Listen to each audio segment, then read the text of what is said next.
G'day humans, Chris Stead here. Today I'm up at Brooklyn on the Hawkesbury River just north of Sydney, where I'm going to, for the first time ever in my life, go jet skiing with the people from the Boating Industry Association invited up here to do some stuff with the jet ski safari guys.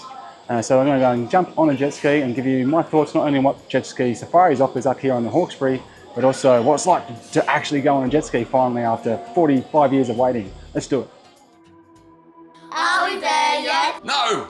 Are we there yet? No! Are we there yet? No! Are we there yet? Yes!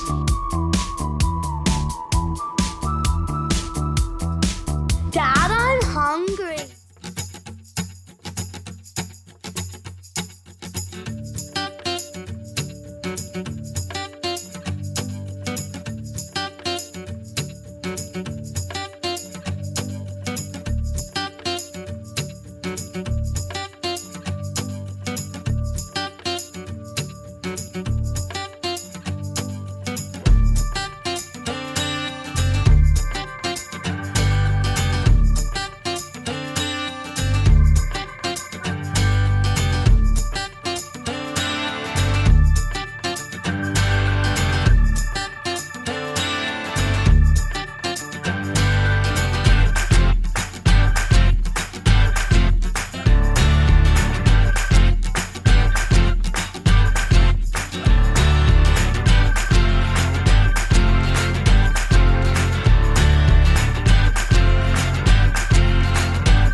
Okay, so we've just got back and well, firstly, thanks to the weather gods because it played ball.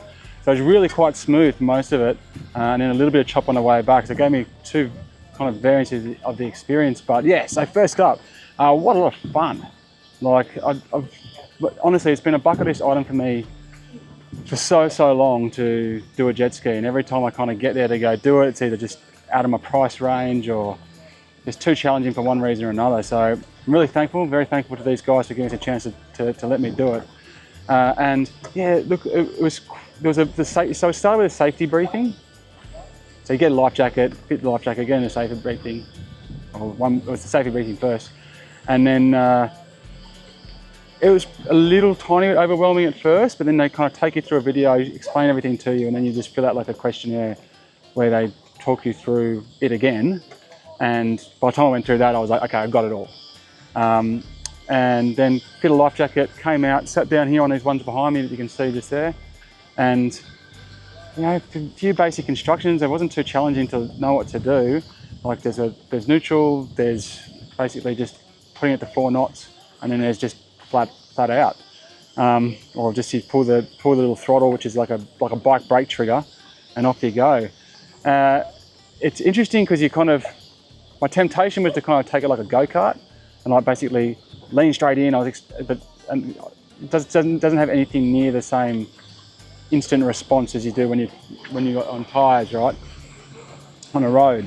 But by the same token, once I got into the hang of it, I was actually starting to get pretty nimble.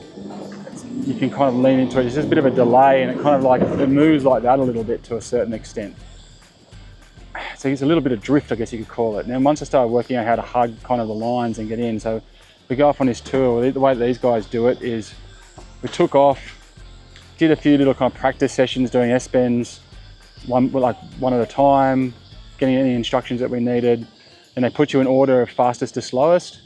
And then basically you then take off and go to a few different distant destinations. Went and saw a shipwreck, went and saw some cool beaches, and got right up into the Hawkesbury, which is absolutely one of the most beautiful places in the world. And as we went up there, and I was just getting more and more confident, and it gets more and more glassy because you're getting kind of away from the breeze at where we are right now, which is more ocean facing, and getting up behind the hills and stuff, which you can kind of see there. as soon as you get behind those, you get these little sheltered spots. There wasn't too much craft. It was really good doing it reasonably early in the morning. So we got here at 10, we're probably in the water by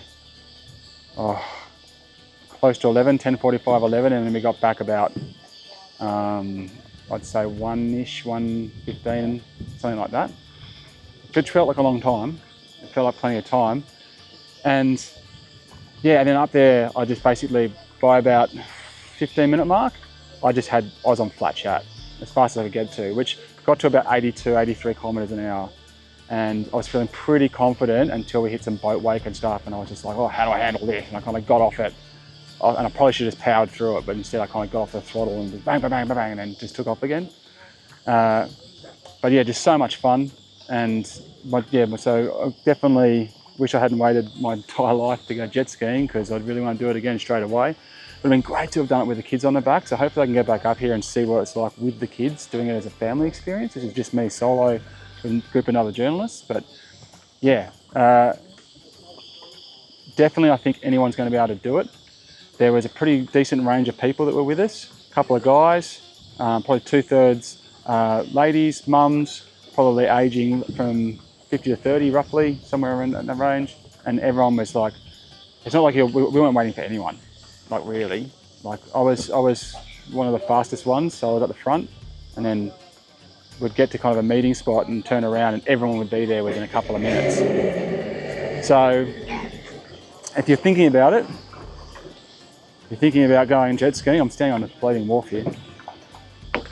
I highly recommend giving it a crack, at least once. Definitely worth doing it. I got no license, never done it before in my life. Had no idea what to expect, wasn't even feeling that good to be honest. And it was great and I had a ball. I definitely, as I said at the start, the weather was so good at the start, but then at the end, that just got a bit chop in it. The chop's still fun, but it's nowhere near as fun. There was so much smoother. When it was smoother, it was just so much more enjoyable. And when the chop, it just came a little bit hard to kind of, hold your balance and just work out where you're supposed to throttle, not throttle, how you're supposed to approach the wave so you didn't get kicked off to the side.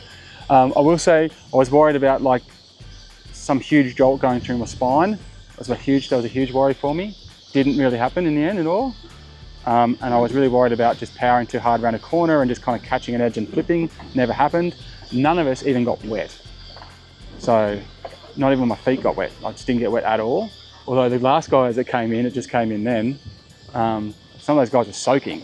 So I don't know if they got out and had a swim, which is possible, because it's a lot hotter now, or whether or not the extra chop gets you a little bit more wet. But yeah, I didn't even get wet.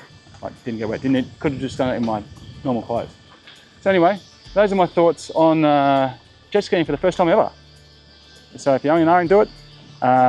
And yeah, like I said, I did jet ski safaris up here on the Hawkesbury at Brooklyn. I live from the Hawkesbury Bay Marina, I think it's called. But look them up, you'll find them. I'll put a link in the comments. And yeah, I can vouch for these guys. They're great. Really, really good. There's a really nice cafe here too. I had a pretty good feed afterwards. All right, well, I'm Chris Stead.